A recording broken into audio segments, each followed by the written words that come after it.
Hi friends, പുതിയൊരു വീഡിയോയിലേക്ക് എല്ലാവർക്കും സ്വാഗതം. അങ്ങനെ ദീപ്തി വന്നിട്ട് വാതിൽ മുട്ടുമ്പോൾ വേദ ആകെ ഞെട്ടിത്തെറിക്കാനിട്ട് ആരാന്ന് ചോദിച്ചിട്ട് ദീപ്തി ഒന്നും പറയുന്നില്ല. വീണ്ടും വീണ്ടും ചോദിക്കുന്നുണ്ട് ആരാന്ന്. പക്ഷേ ദീപ്തി മിണ്ടാതെ വാതിൽ ഇങ്ങനെ തട്ടിക്കൊണ്ടിരിക്കുകയാണ്. അപ്പോൾ വിക്രമിനോട് വേദ പറയാണ്, ഒന്ന് ബാത്റൂമിലേക്ക് എഴുന്നേറ്റ് മാറിക്കോ, ഞാൻ ആരാണെന്ന് നോക്കിയിട്ട് വരാമെന്ന് പറയാണ്. അങ്ങനെ ദീപ്തി ആണെന്നുണ്ടെങ്കിൽ വാതിൽ തട്ടി ആയ സമയത്ത് തന്നെ അപ്പുറത്തെ റൂമിൻ്റെ ഉള്ളിലേക്ക് കയറി ഒളിച്ച് നിൽക്കുകയാണ്. അപ്പോൾ വേദ വന്നിട്ട് തുറന്ന് നോക്കുന്ന സമയത്ത് ആരെയും കാണുന്നില്ല. അപ്പോൾ വേദ കുറച്ച് നീങ്ങി നിന്നിട്ട് താഴത്തേക്കൊക്കെ നോക്കുകയാണ് ആരാണ് വന്നതെന്ന്. ഈ സമയം കൊണ്ട് ദീപ്തി ആണെന്നുണ്ടെങ്കിൽ ഓടി വേദയുടെ മുറിയിലേക്ക് കയറുകയാണ്.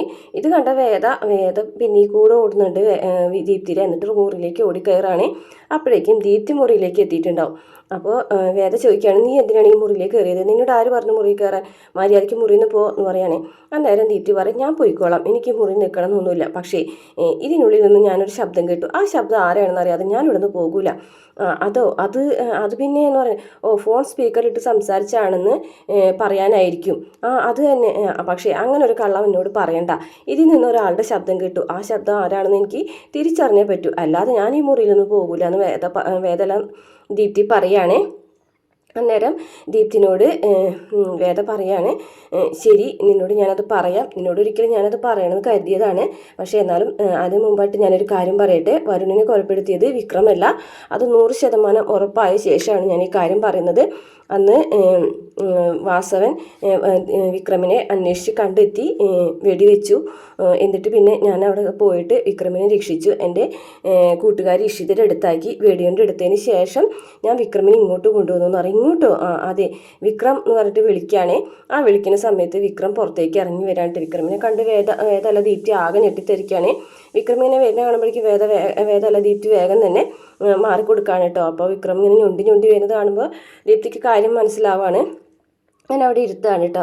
എന്നിട്ട് ഇപ്പോഴെങ്കിലും നീ അത് വിശ്വസിക്കണം എന്ന് പറയുമ്പോൾ ദീപ്തി പറയാണ്, ഈ സമയത്ത് വേദേച്ചി ഇത് പറഞ്ഞാൽ ഞാൻ വിശ്വസിക്കുന്നതാണോ വിചാരിച്ചിരിക്കുന്നത് എന്ന് പറയാണ് കേട്ടോ. അപ്പോൾ വേദ പറയാണ്, നീ വിശ്വസിക്കണം, ഉറപ്പായിട്ടും വരുണിനെ കൊന്നത് വിക്രമല്ല, വിക്രം ആ സമയത്ത് ക്ലബിലുണ്ടായിരുന്നു എന്നൊക്കെ പറഞ്ഞ് മനസ്സിലാക്കിക്കുകയാണ്.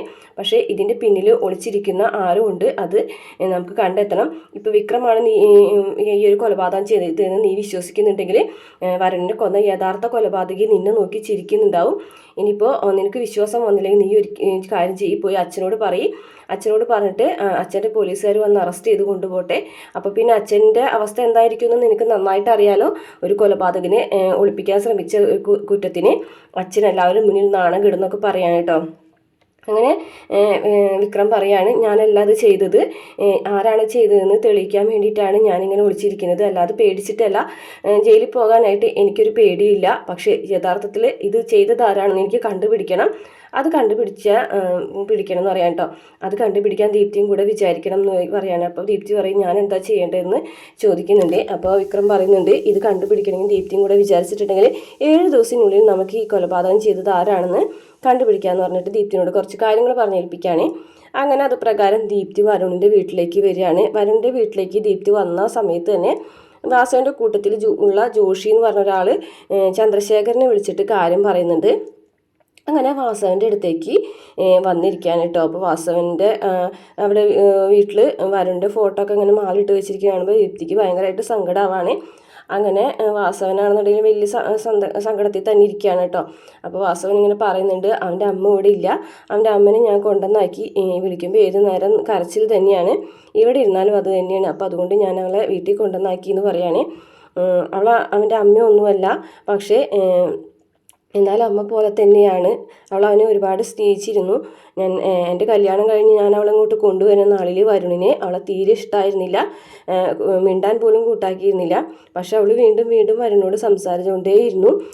ഞങ്ങളുടെ കല്യാണം കഴിഞ്ഞ് 3 വർഷം കഴിഞ്ഞതിന് ശേഷമാണ് വരുൺ അവളെ ആൻറ്റീന്നൊന്ന് വിളിച്ചു തുടങ്ങിയത്. എന്നാലും അവന് അത്രയ്ക്ക് അടുപ്പമൊന്നും ഉണ്ടായിരുന്നില്ല. പിന്നീട് അവൾ അവനെ സ്നേഹിച്ച് ഞങ്ങളുടെ 10ാം വിവാഹ വാർഷികത്തിൻ്റെ അന്ന് ഹാപ്പി ആനിവേഴ്സറി അച്ഛ അമ്മ എന്ന് പറഞ്ഞിട്ട് അവനൊരു കേക്ക് ഞങ്ങൾക്ക് കൊണ്ടുതന്നു. അന്ന് മുതൽ ആദ്യമായിട്ട് അവൻ അവളെ അമ്മ എന്ന് വിളിച്ചു തുടങ്ങി. അങ്ങനെ തന്നെയാണ് രണ്ടുപേരും ജീവിച്ചിരുന്നത്. പിന്നീട് എപ്പോഴും അവൻ്റെ ജീവിതം കുത്തൊഴിഞ്ഞ് പോലെയായി. പക്ഷേ തെറ്റുകളിൽ നിന്ന് തെറ്റുകളിലേക്ക് പോയിരുന്ന എനിക്ക് അത് ന്യായീകരിക്കാനായിട്ട് മാത്രമേ പറ്റുള്ളൂ എന്നൊക്കെ ഇങ്ങനെ വാസവൻ പറഞ്ഞുകൊണ്ടിരിക്കുകയാണ്. ദീപ്തി ഇതൊക്കെ കേട്ടിട്ട് കരഞ്ഞുകൊണ്ടിരിക്കുകയാണ്. പിന്നീട് മോൾ അവൻ്റെ ജീവിതത്തിലേക്ക് വന്ന ശേഷമാണ് ഹോസ്പിറ്റലിൽ വെച്ചിട്ട് അവൻ്റെ ജീവിതം മറിഞ്ഞത്. അവൻ കരയാൻ പഠിച്ചത് മോള് കാരനാണെന്നൊക്കെ പറയും കേട്ടോ. അപ്പോൾ ദീപ്തി വന്നിട്ട് പറയാണ്, അച്ഛൻ പറഞ്ഞില്ലേ വരുൺ കരയാൻ പഠിച്ചത് ഞാൻ കാരനാണെന്ന്. ഒരിക്കലല്ല, വരുൺ കരയാൻ പഠിച്ചത് വിക്രം ചേട്ടൻ കാരനാണ്. അത് വരുൺ എന്നോട് തുറന്നു പറഞ്ഞിട്ടുള്ള കാര്യമാണ് അച്ഛൻ കരുതുന്ന പോലെ വിക്രം ചേട്ടൻ അല്ല ഈ കൊലപാതകം ചെയ്തതെന്ന് തന്നെയാണ് എനിക്ക് തോന്നുന്നതെന്ന് പറയാൻ കേട്ടോ. മോൾ എന്താ അങ്ങനെ പറയാൻ കാരണം?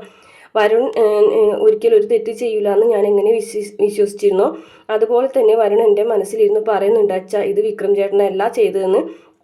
വിക്രം ചേട്ടനാണ് ഇത് ചെയ്തതെന്ന് തെളിഞ്ഞിട്ടുണ്ടെങ്കിൽ എൻ്റെ ചേച്ചിയുടെ ഭർത്താവാണെന്നുള്ളൊരു കാര്യവും ഞാൻ ഓർക്കൂല.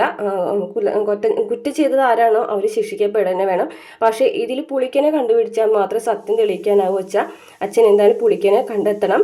കാരണം പുളിക്കനറിയാം ഇതിൽ യഥാർത്ഥത്തിൽ ആരാണ് കൊലപാതകം ചെയ്തതെന്നുള്ള കാര്യം അയാൾ മറിഞ്ഞിരിക്കുന്നതും. അതുകൊണ്ട് തന്നെയാണ് വിക്രം ചേട്ടനെ കുറ്റക്കാരനാക്കുന്നതിന് മുമ്പ് എനിക്ക് വേണ്ടി അച്ഛൻ ഈ ഒരു കാര്യം ചെയ്യണമെന്ന് ദീപ്തി വാസുവിനോട് പറയാണ് കേട്ടോ. മോൾ അത്രയ്ക്കും വിശ്വസിക്കുന്നുണ്ടോ ആ കാര്യം എന്ന് ചോദിക്കുകയാണ്. ഉണ്ട് എനിക്ക് അങ്ങനെ വിശ്വാസമുണ്ട്. എന്തായാലും അച്ഛൻ പുളിക്കനെ കണ്ടെത്തണം എന്ന് പറയുമ്പോൾ വാസുവിനത് സമ്മതിക്കുകയാണ്. അതിനുശേഷം പിന്നീട് ശ്രീകാന്ത് ചന്ദ്രശേഖരനും കൂടെ സംസാരിക്കുകയാണ്. അച്ഛനെങ്ങനെ ഈ കാര്യം മനസ്സിലായി എന്ന് പറയുമ്പോൾ അതൊക്കെ മനസ്സിലായടാ, നമുക്ക് വാസവൻ്റെ കൂട്ടത്തിൽ ജോഷി എന്നൊരാളായിട്ട് ഞാൻ കുറച്ച് ദിവസം മുമ്പ് ഒരു ധാരണയിൽ എത്തിയിട്ടുണ്ടായിരുന്നു. അപ്പോൾ വാസവന് വേണ്ടി എന്തും ചെയ്യാൻ നിൽക്കുന്ന ആളാണ് ഈ ജോഷി. അങ്ങനെ ഒരാൾ വാസവനെ ഒറ്റാന്ന് പറയാണ്. ഒറ്റാതെ പിന്നെ ഏത് കാര്യങ്ങൾ നടക്കുന്നുണ്ടെങ്കിലും അതിൻ്റെ ഇടയിൽ ഒരാളുണ്ടാവൂടാ നമുക്ക് അനുകൂലമായിട്ട് സംസാരിക്കാനായിട്ട്. അതുകൊണ്ടാണ് ഞാൻ ജോഷിനെ കാര്യങ്ങൾ പറഞ്ഞേൽപ്പിച്ചത്. അങ്ങനെയാണ് ദീപ്തി അവിടെ ചെന്നത്. ജോഷി എന്നെ വിളിച്ച് പറഞ്ഞത്. എന്തായാലും ദീപ്തി പറഞ്ഞ കാര്യം പുളിക്കനെ കണ്ടെത്തണം എന്നാണ്. പുളിക്കന് യഥാർത്ഥത്തിൽ ആരാണ് കൊന്നതെന്നുള്ളത് സത്യം അറിയാമെന്നാണ് അവൾ പറഞ്ഞതെന്നാണ്.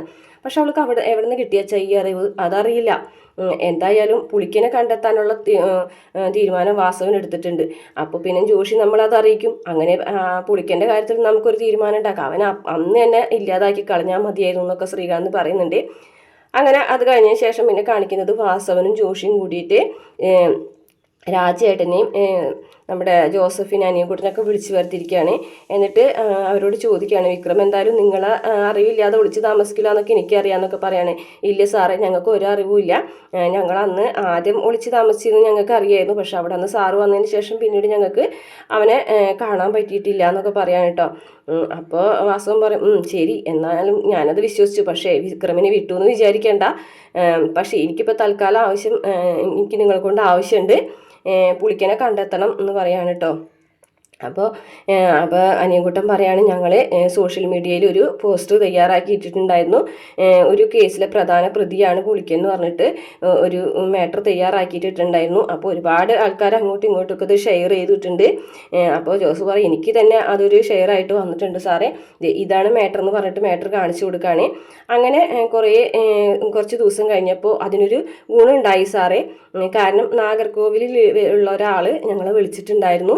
അയാളുടെ കടയിൽ ഇങ്ങനെ ഒരാൾ വന്നു പോയി എന്നുള്ളൊരു കാര്യം ഞങ്ങൾക്ക് അറിയാൻ കഴിഞ്ഞു എന്ന് പറയാണ് കേട്ടോ.